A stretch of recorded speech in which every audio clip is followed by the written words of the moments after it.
From Nashville, Tennessee, Music City, USA, and the home of hot chicken, it's the Rick Altizer Show. Sit back, buckle up. Rick will talk with the movers, shakers, and creators who put Christ in Christian entertainment. He's a man who's clear so the world can hear. Here's Rick Altizer. All right, thanks for joining me again today. Today, my guest for the third time. Listen, it's rare that somebody gets 3 interviews in a row. I'm going to start charging you after this one. Man, 3 interviews. John J. Thompson. John, thanks for joining me. Absolutely, man. John has done 2 interviews before this, and if you missed those, you can go to the rickaltizershow.com. No, the Rick Altizer Show on any place where you hear your podcast, or go to rickaltizer.com. Gee, John, now my brain's getting all fried out here. John, for those who might have missed 1 or 2 of the shows, John is a Christian music historian and author, musician, educator, music supervisor in films, and he's host of the True Tunes podcast. He's also written lots of books, and he's also featured prominently in the new movie called The Jesus Music that the Irwin brothers have put out, and you can get information on that going to thejesusmusic.movie. You can find that. So we've talked about your life. We've talked about your history. We've talked about your background. We've talked about happy Christian, industrial content. We've done all that. So let's kind of backtrack a bit and do some other things. Let's talk a little bit about some of the stuff you're doing.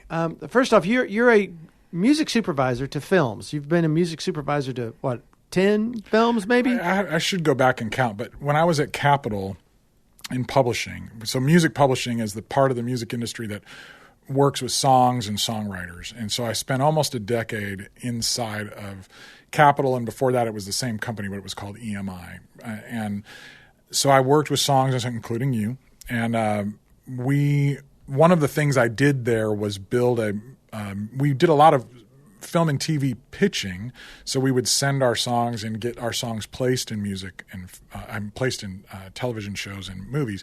But then after a while, there were several kind of faith-based films that would come along, and we had the potential to work with them comprehensively because Capitol's catalog was so vast. We could say, hey, if we just do the whole thing, we could get you all of your music, and it make it a little bit easier for the film. Plus, with somebody like me on staff, I kind of knew the catalog so well. They had songs going all the way back to the Jesus Music era with Andre Crouch, and the early stuff through all of the worship music, through all of the rock stuff with Switchfoot and Demon Hunter, and the crazy modern stuff. And so, having somebody like me on staff meant they could basically get the services of a music supervisor for free if they used all Capitol music. So I worked on things like Soul Surfer, and one movie, Grace Unplugged, was the one I really worked on kind of soup to nuts all the way through, from the script writing. I even got to speak into the couple of the scenes, to having a song written for the film. Worked on that one. I was on set when they were filming all of the music scenes. I worked with the actors and even taught the lead actress, AJ Mashaka, how to play some of the songs and things like that. So that was really, really fun. And that one helped me get a real passion for taking a film and helping it be better because of the music, working with the scoring, working with background music, what we call needle drops, the songs that are playing in the background that are pre-existing songs that, playing in the background of a restaurant or something like that, to custom written songs that are featured in the story. Other things I worked on were just finished films that were kind of and they brought them to us and said, man, this movie is just not so great, but, we've got this much money. It's not very much. Do you guys think you could put some great songs in it and wake it up a little bit? And I did that on several movies. I don't really want to name, but, and that was kind of where I cut my teeth in learning about how that aspect of the industry worked. And so, definitely did my share of Hallmark type movies. But your knowledge of Christian music, your knowledge of the what's out there, and also knowing what music kind of moves you in which direction, and aware of that, and being also aware of things that might be maybe a lot of people might not be aware of. Right. but that are communicating exactly what that scene is needing. Yeah, and there's a creative and an administrative side to that work. So there's that creative side of thinking about that vast catalog, thousands and thousands of songs, which are the ones that could work sonically, lyrically, emotionally in that scene. But then there's also the administrative side, knowing which are going to be clearable, because some songs you have to be able to clear both the master, the actual recording, and the publishing.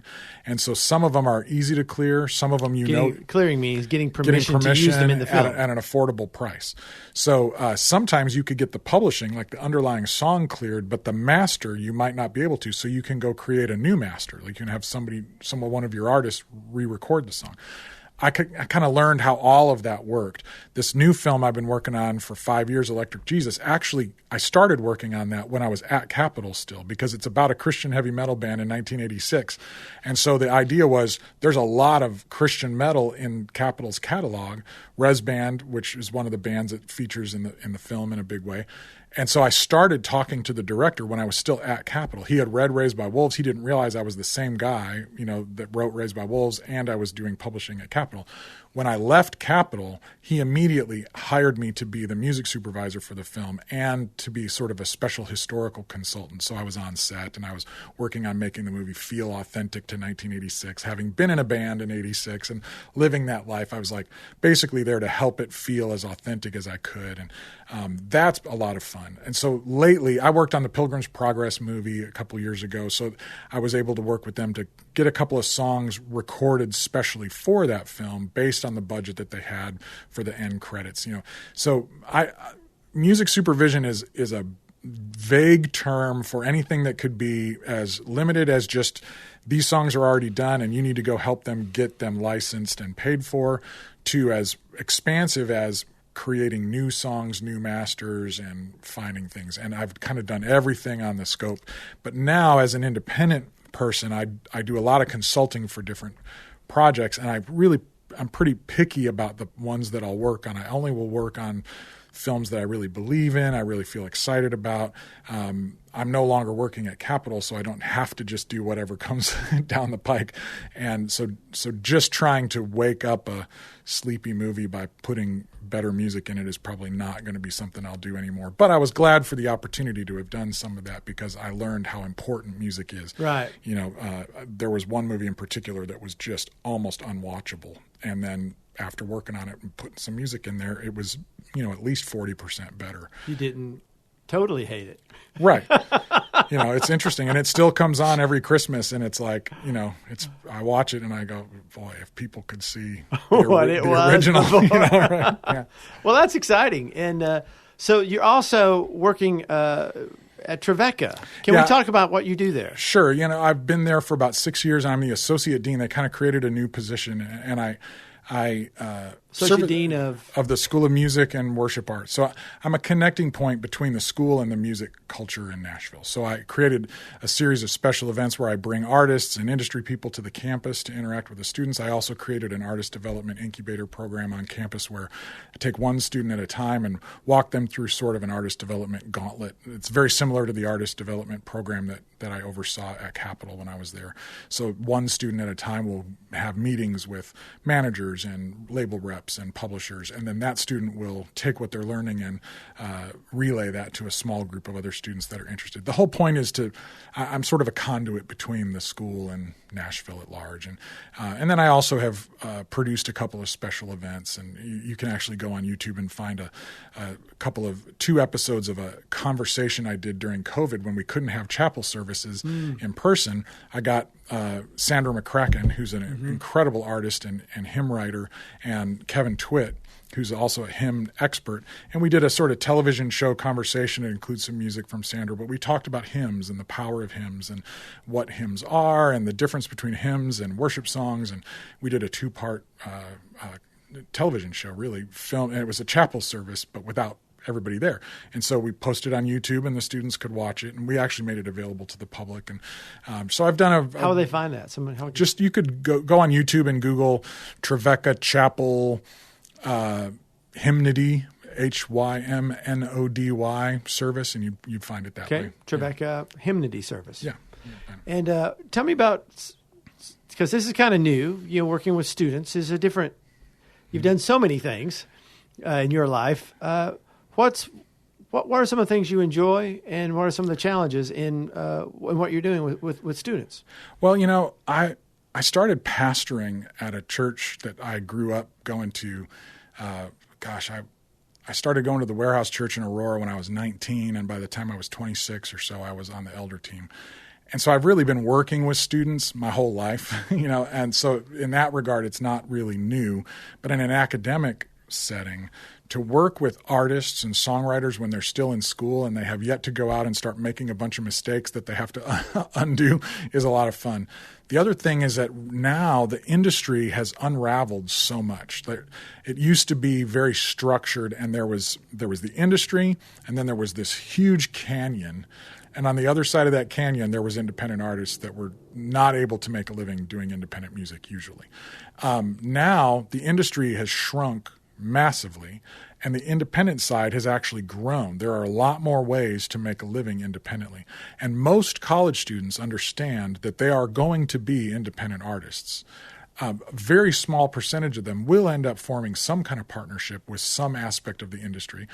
A lot of them, even Christian students who plan to incorporate their faith in their work, really don't intend to go into formal Christian music because those lines are blurred. They just want to make and it doesn't good exist. Music. People aren't buying plastic anymore. There's nothing for them to sell. Some of them it's want all to streaming, right, and some of them want to do worship music and be worship leaders at churches. Some of them want to do worship music for the radio because that's most of what's played on the radio. But by the time they're done with school, my job is to challenge some of their preconceptions and expand their imaginations. And what could be more fun than that? And also to introduce them to artists that are getting it done out in the real world, to bring independent artists and veteran artists. I've been able to bring people like Randy Stonehill, Pat Terry, people that were doing this 50 years ago, and give them a sense of perspective, because the Christian music industry, the Christian music culture, and frankly the church culture by and large is woefully inadequate at leaning on their elders and looking backwards. That's one of the things I'm excited about with this Jesus music film and the Electric Jesus film. The Electric Jesus film is just a comedy. It's fun. The Jesus music film is a documentary. Those two are kind of interesting that they're both coming out at the same time because they're kind of like two sides of the same coin in a way. But the Christian music industry has done a terrible job of honoring its past. And so Christian radio doesn't play anything that's more than 3 years old. And they definitely, if they do, it's maybe once. It's DC talk. Right. They definitely don't play. The same three acts. They don't play Don Francisco. They don't play Keith Green. They don't play Larry Norman or something like that. So having somebody like Randy Stonehill and Pat Terry come to this school and talk about what it was like doing music as independent artists in the 70s is actually really relevant to college students today, because what these college students, Christian students doing music now, is much more like what it was like for Larry Norman and Randy Stonehill in 1973 than it is for Toby Mac. It's like they're going to learn more from a Randy Stonehill in that regard. Now, I love Toby, and it's fun to also have people like Toby. Or we had Lauren Daigle come to the school and talk about her story. It's a lot of fun. We had Hunter Hayes, who's a country artist, come. It's great for them to hear from artists who have had a lot of success at that level, but it's also really important for them to hear from artists who are getting it done way outside of the spotlight. And that kind of goes back to what we were talking about last week in terms of our temptation to borrow definitions of success when it comes to corporate culture and economic success. And, if I could just feel more comfortable or get this thing, then I'll feel. Artists have, if we don't thoughtfully and intentionally define success carefully for ourselves, we will subconsciously borrow somebody else's definition of success.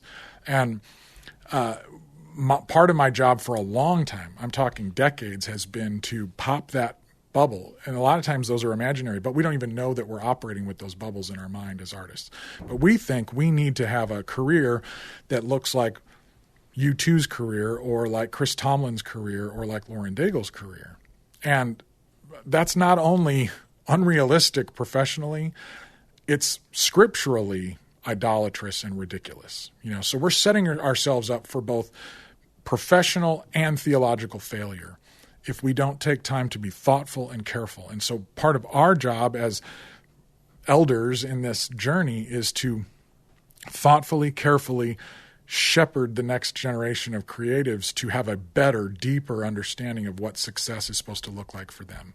And that's not only what I do at Trevecca, but that's what I do as a consultant. I manage artists. I do short-term consulting projects for people. I do long-term consulting and management for gospel and worship artists. And that's the biggest part of what I do is to say, let's actually look at what you are called to do and why, and let's take time to really reflect on that. Make sure that we're not just trying to do something because that's what you've seen work for somebody else. What is your church or your ministry really trying to do? And what do we need to accomplish? Who do we need to talk to? Who do we need to lean on? What network do we need to have access to in order to accomplish that thing? And as the work is coming through, let's be critical. Let's really listen. Is this as good as it can be? Are the songs really strong? Are we working with the right producers? Are we, It's almost like you're doing A&R. Oh, I absolutely do. It's like you're doing A&R at a cost. You're listening to the Rick Altizer Show. I've got my guest today is John J. Thompson. And we're talking about, he's a Christian music historian, and he's also an educator at Trevecca. We're talking about that right now. I have a lot of people who listen, here in the Nashville area who are in the music business. They want to do music. They write songs and they sing. And so you're kind of talking right at a lot of the listeners right now. I mean, you're not just talking to the college students. You're talking to people listening to the show, right now. Mm-hmm. Yeah. Talk about some of the differences, in our music community now and the music culture now than what we had when you used to have record companies and they used to have places where you could buy CDs and they would sell CDs. And now it's all streaming and you don't make anything on streaming, and they figured out a way to make it so that artists can't make any money. So can we talk about some of the challenges and what, like somebody now, what that world's going to look like? Well, yeah, and maybe we need to do a separate conversation about that because it's pretty complicated. Give me the Reader's Digest I would push version. back a little bit because there are independent artists that are making money on streaming. And I would say that in the record company, the height of the record company days, artists were still not making money off their records. They were getting an advance to make a record, and then the record company was making all of the money from the records. And only a very tiny, vanishingly small percentage of them were ever actually making any money off their records. What they were doing was going out on the road and playing shows, and if they sold their record at the show, they might make merch money, but most of them were only making money from touring.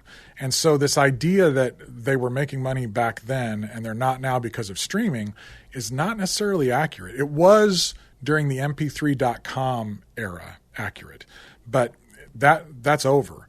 Now artists are able to, if you want to compare streaming to something, compare it to radio. Radio pays nothing for master owners, nothing. And publishers get some money, so songwriters get some Unless money. it's on a non-com. No, they make nothing then. They don't The make any non-coms publishing. don't pay any ASCAP royalties at all. They don't pay publishing or masters. But my point is that record owners, like master owners, have never gotten paid for songs played on the radio.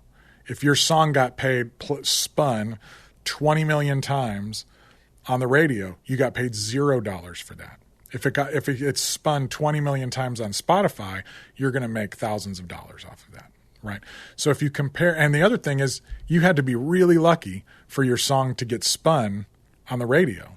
Like you had to thread a really tight needle, right? You couldn't be a niche artist and find yourself getting 1 million spins on the radio. So you can find 1 million spins on streaming, though. So let's talk then about some of the today. For someone who wants to do, they have this heart to do music. What are just like a Reader's Digest, real quick, just some things they're going to need to think about and look at? So the first thing I tell people is you have to be amazing.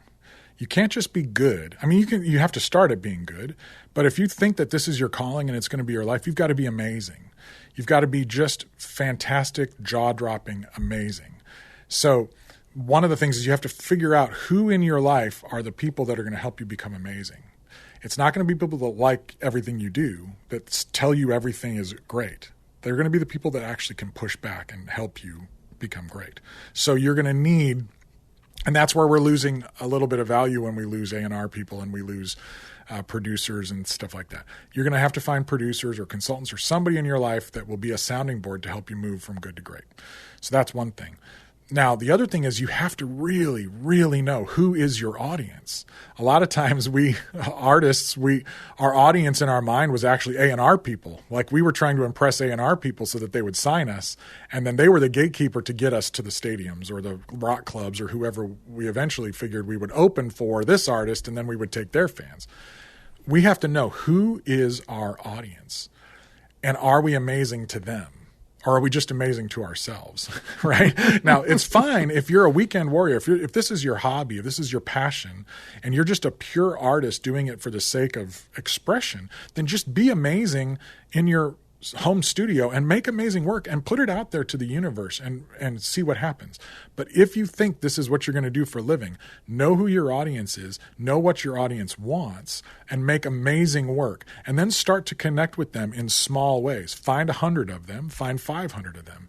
But the simple fact is, if you can find 1,000 people that absolutely love what you do and you are one of their favorite artists. I'm not talking about 1,000 people that think you're pretty good. I'm talking 1,000 people that love what you do. You can make a fully legitimate career off of 1,000 true devoted fans. That's just hardcore economic truth. Getting 1,000 people in this economy, in this streaming digital world of noise, to actually love you that much might be harder than you think if you're just good and not great. So I'm not saying that any of what I just said is easy, but it is simple. Be amazing and know who your audience is. That's great. That's great. You know, you're such a great communicator, and I do want to just tell people about your podcast, True Tunes Podcast, and you can just go to anywhere where you find podcasts, look up True Tunes Podcast.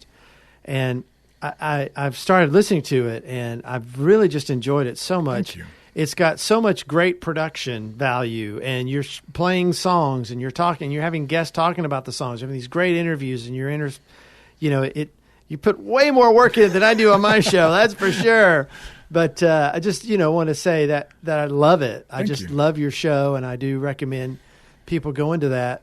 And in the last 2 minutes we've got here, tell me a little bit about resurrecting that and getting that podcast going, and what that's been like for you. It was just exciting to get TrueTunes.com back. The company that had started True Tunes Records that you worked with, Elliot Cunningham was part of that, and he had just kept that name long after the company was shut down. And he bumped into me at a club in town and said, "Hey, would you want that domain back?" Now, they could have very easily asked for a bunch of money, and I didn't have a bunch of money, and I said, absolutely, I would love that. And I waited, and I prayed, and I thought, and I just felt that I was supposed to do something. And my good friend Bruce Brown, who's got a long career in production in Nashville, and he challenged me that I needed to do this podcast, but I wanted to do it at a high level. I didn't want to come out with just me talking into a microphone, and he offered to step in and help produce it with me, and that helped light a fire under me. And then friends who were guests and artists agreed to start doing it. So we got people like Amy Grant, we got people like Charlie Peacock, and people like Phil Keggy, as well as young artists. It's not just veterans. And so we decided to just go for it and make it the best music podcast we can, with the goal of listen to better music and listen to music better, to cultivate discernment skills through the fun context of music. And almost like Field of Dreams, like we're in a cornfield in Iowa building a baseball park and hoping that people show up. So that's kind of the stage that we're at, and it makes no money, and it doesn't cost anything for people to listen, but we feel like it's making a difference. We just passed 50,000 downloads, and we're hoping to welcome a whole lot more people in by the end of the year. We've got some great shows on tap. So, well, John, that's amazing, and you again, that's True Tunes Podcast. You can get information on that by going to truetunes.com. Yeah. And you can listen there or any place you listen to podcasts. Yeah. Also, John is highly featured in the new Irwin Brothers film, The Jesus Music. And you can get info on that by going to thejesusmusic.movie. Also, he's a big part, music supervisor for the electricjesusfilm.com. Goodness, John, I'm just going to be sitting here quoting off websites for all day. This guy's involved in everything. Author, he's written 2 books, Raised by Wolves, The Story of Christian Rock and Roll, and Jesus, Bread and Chocolate, Crafting a Handmade Faith in a Mass Market World. You can get information on John J. Thompson by going to Amazon and checking out his books, all of his movies. He's a big star in the new The Jesus movie. The Jesus music movie. And John, what a joy having you on the show. It has been amazing. 3 interviews. This is awesome. Happy to do it, man. Such a great communicator. And when you go to his podcast, you'll hear what a great communicator he is and a great interviewer as well. John, thanks for being here. It was just a great time having you here. Anytime, man. If there's a show you've missed, you can go to my website, rickaltizer.com, and catch up. Or you can listen to my podcast in iTunes or wherever you hear your podcasts. Just search for The Rick Altizer Show. Altizer is spelled Altizer. I want to thank you for listening. Hey, would you tell a friend about this show and share the love? Be sure to check us out again next week as we discuss how we communicate the gospel through media to our culture. Let's be clear so the world can hear. I'll talk to you next week. Thanks for listening.